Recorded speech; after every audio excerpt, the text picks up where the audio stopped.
ಇನ್ನು ಈ ಎಲ್ಲ ಬೆಳವಣಿಗೆಯ ಮಧ್ಯೆ ಗೃಹ ಸಚಿವರು ಇವತ್ತು ಸುದ್ದಿಗೋಷ್ಠಿಯನ್ನ ಮಾಡಿ ಹಲವು ವಿಚಾರಗಳನ್ನ ಮಾತನಾಡಿದರು. ಕೆಲವು ಪ್ರಶ್ನೆಗಳಿಗೆ ಉತ್ತರ ಕೊಡಲಿಲ್ಲ, ಕೆಲವು ಪ್ರಶ್ನೆಗಳಿಗೆ ಅವರಾಗೆ ಅವರು ಉತ್ತರ ಕೊಟ್ಟರು. ಏನ್ ಮಾತನಾಡಿದ್ರು ನೋಡೋಣ. SITನವರು ಸರಿಯಾದ ದಾರಿಯಲ್ಲಿ ಹೋಗ್ತಾ ಇದ್ದಾರೆ, ತನಿಖೆ ಸರಿಯಾದ ದಾರಿಯಲ್ಲಿ ಹೋಗ್ತಾ ಇದೆ. ಆದ್ರಿಂದ ನಾನು ಅವರಿಗೆ ಹೇಳ್ತಕ್ಕಂಥದ್ದು CBI ಅಗತ್ಯ ಇಲ್ಲ. ಸಂಖ್ಯೆಗಳನ್ನ ಹೇಳೋಕ್ಕೆ ಹೋಗೋದಿಲ್ಲ ನಾನು. ಈಗಾಗಲೇ ನಮಗೆ ಐದು ಜನದ್ದು ನಾವು ಸ್ಟೇಟ್ಮೆಂಟ್ಗಳನ್ನ ರೆಕಾರ್ಡ್ ಮಾಡಿದ್ದಾರೆ. ಮತ್ತು ಫರ್ದರ್ ಡೀಟೇಲ್ಸು ಅವೆಲ್ಲ ಹೇಳಕ್ಕೆ ಬರೋದಿಲ್ಲ.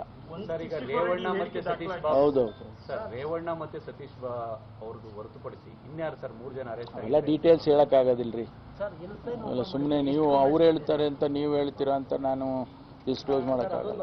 ನಾವು SITನವರು ಬಹಳ ಪ್ರಾಮಾಣಿಕವಾಗಿ, ಭಾಳ ಎಫೆಕ್ಟಿವ್ ಆಗಿ, ಯಾರದೇ ಇಂಟರ್ಫಿಯರೆನ್ಸ್ ಇಲ್ಲದೆ, ಮುಖ್ಯಮಂತ್ರಿಗಳಾಗಲಿ ನಾನಾಗಲಿ ಮತ್ತು ಯಾರೇ ಸರ್ಕಾರದಲ್ಲಿರ್ತಕ್ಕಂಥವರು ಯಾವುದೇ ರೀತಿಯಲ್ಲಿ ಇಂಟರ್ಫಿಯರೆನ್ಸ್ ಇಲ್ಲ.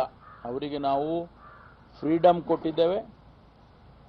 ಕಾನೂನಿನ ಪ್ರಕಾರ ಏನು ಮಾಡಬೇಕು ಅದನ್ನು ಮಾಡಬೇಕು ಅನ್ನೋದನ್ನಂತ ಅಷ್ಟೇ ಹೇಳಿದ್ದೇವೆ ನಾವು.